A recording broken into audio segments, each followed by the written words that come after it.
nama saya Fauziatul Fitria dari kelas 12 MIPA 6. Di sini saya akan mempresentasikan PowerPoint yang sudah saya buat mengenai materi novel. Ada beberapa pokok bahasan yang akan kita bahas seperti pengertian, ciri-ciri novel, jenis-jenis novel, struktur novel seperti apa, kemudian unsur dan juga kebahasaan novel.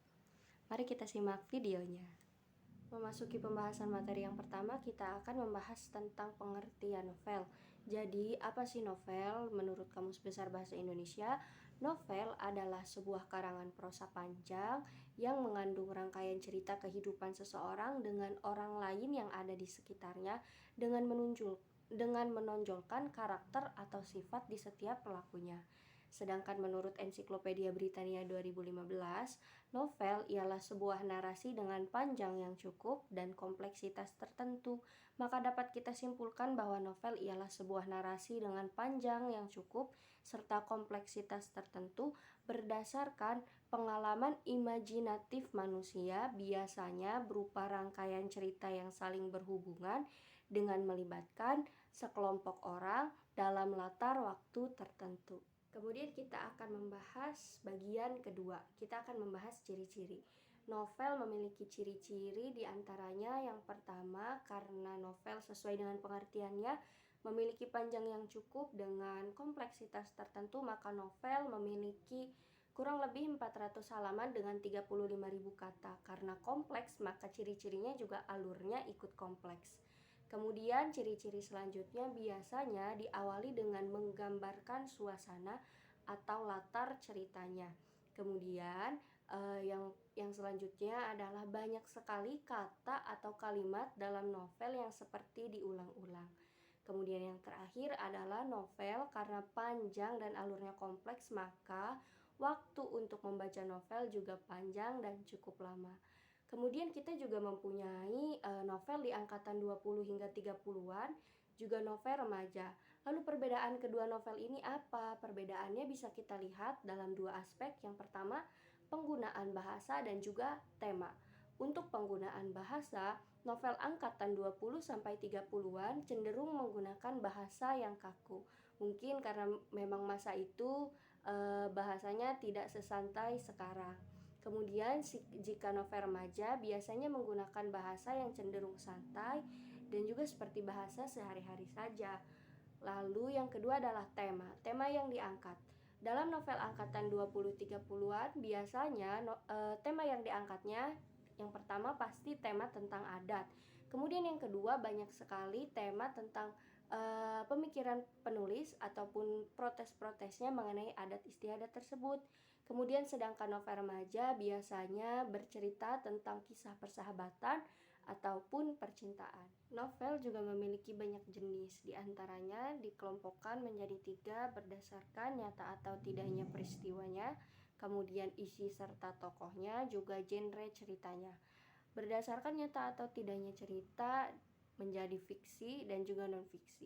Fiksi artinya bahwa cerita itu tidak pernah terjadi di kehidupan nyata, sedangkan non-fiksi artinya bahwa cerita itu pernah terjadi di kehidupan nyata. Kemudian menurut isi dan tokohnya ada novel teen lead mengisahkan tentang remaja, song lead terinspirasi dari sebuah lagu, chick lead mengenai perempuan muda, kemudian novel dewasa mengenai kisah-kisah orang dewasa. Lalu berdasarkan genrenya ada romantis yang mengisahkan cinta dan kasih sayang. Kemudian ada juga horor menceritakan tentang kisah yang menyeramkan. Kemudian ada komedi menceritakan hal-hal yang lucu dan inspiratif, menceritakan kisah yang mampu menginspirasi pembaca. Memasuki bagian yang selanjutnya, novel juga memiliki struktur. Lalu seperti apa struktur novel? Struktur novel yang pertama adalah abstrak. Abstrak adalah bagian paling awal pada novel. Biasanya berisi tentang ringkasan cerita secara keseluruhannya. Kemudian yang kedua diikuti oleh orientasi. Orientasi ini merupakan penggambaran secara umum mengenai tokohnya siapa, penokohannya seperti apa, latar atau suasana ceritanya bagaimana.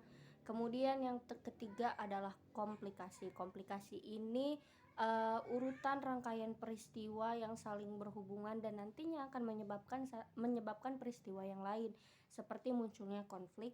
Itu biasanya terdapat di bagian komplikasi. Kemudian selanjutnya setelah komplikasi berarti ada evaluasi. Evaluasi ini bagian di mana konflik mulai mengarah ke titik terang, artinya konflik sudah akan menemukan solusinya nih, tapi belum ketemu. Nah, ketemunya di bagian resolusi. Bagian resolusi ini bagian di mana konflik akhirnya menemukan solusinya. Kemudian terakhir ada koda. Koda ini bagian penutup cerita, bagian paling akhir dalam sebuah novel. Setelah Biasanya di paragraf paling akhir ini akhirnya kita bisa menyimpulkan pesan atau nilai apa saja yang terkandung dalam novel tersebut, seperti misalkan nilai moral, nilai sosial, nilai budaya, dan nilai yang lain sebagainya. Selanjutnya kita akan membahas tentang unsur. Novel memiliki dua unsur, yaitu unsur intrinsik dan juga unsur ekstrinsik. Unsur intrinsik adalah unsur yang mempengaruhi novel dari dalam, seperti yang pertama adalah tema. Tema merupakan gagasan paling mendasar sebuah cerita. Kemudian yang kedua ada tokoh dan penokohan. Tokoh adalah pelaku ataupun pemeran dalam sebuah cerita, sedangkan penokohan adalah gambaran karakter atau watak pada setiap pelaku. Kemudian yang selanjutnya adalah alur. Alur merupakan rangkaian peristiwa yang membangun sebuah cerita terbagi menjadi alur maju dan alur mundur. Lalu yang selanjutnya adalah gaya bahasa, merupakan ciri khas penulis tersendiri, bagaimana seorang penulis mampu menggambarkan dan menghidupkan ceritanya. Kemudian yang selanjutnya adalah latar. Latar adalah penggambaran suasana, tempat, dan waktu pada sebuah cerita. Kemudian sudut pandang. Sudut pandang adalah posisi yang digunakan penulis dalam sebuah cerita. Maksudnya penempatan diri penulis dalam sebuah cerita, baik itu penempatan orang pertama ataupun orang ketiga. Biasanya menggunakan kata ganti orang pertama ataupun kata ganti orang ketiga. Selanjutnya adalah amanat. Amanat adalah pesan yang dapat diambil dalam sebuah cerita, biasanya mengandung nilai moral, nilai sosial, budaya, dan sebagainya. Kemudian ada unsur ekstrinsik. Unsur ekstrinsik adalah sebuah unsur dari luar yang membangun novel, seperti biografi penulis dan situasi atau zaman. Mengapa situasi atau zaman mampu mempengaruhi novel? Dikarenakan situasi di suatu lingkungan tempat penulis tinggal pasti akan mempengaruhi pemikiran penulis sehingga mempengaruhi karya yang dia buat. Kita akan membahas bagian yang paling akhir, yaitu kaidah kebahasaan. Di antaranya kaidah kebahasaan novel yang pertama adalah novel menggunakan kata yang merujuk ke masa lampau. Seperti dahulu saat masih remaja, ayahku pernah menjadi seorang vokalis band ternama loh. Terus yang kedua adalah banyak menggunakan kata yang merujuk ke arah waktu, seperti aku tidak pernah betah di rumah. Setiap menuju pagi aku selalu keluar entah kemana, lalu menjelang pagi lagi aku akan pulang. Lalu yang ketiga adalah banyak menggunakan kata yang menggunakan kata tidak langsung. Seperti apa? Seperti dia pernah bercerita bahwa dia menyukai seorang laki-laki dengan bandana hitam di kepalanya. Kemudian yang selanjutnya adalah menggunakan kata yang menunjukkan pikiran atau perasaan. Contohnya, Lania sering memikirkan seorang laki-laki yang dia temui kemarin sore di dekat rumahnya. Atau Ibu Ayla merasa sedih karena Ayla tidak pernah menemui dirinya lagi sejak hari itu. Lalu yang terakhir adalah banyak menggunakan kata kerja yang menunjukkan sebuah tindakan. Seperti apa contohnya? Seperti setiap pagi aku yang selalu menyapu lantai, membersihkan kamar, memasak, mencuci baju, tidak pernah dibantu oleh siapapun. Jadi cukup sekian yang dapat saya sampaikan di materi novel kali ini. Kurang lebihnya mohon dimaafkan. Assalamualaikum warahmatullahi wabarakatuh.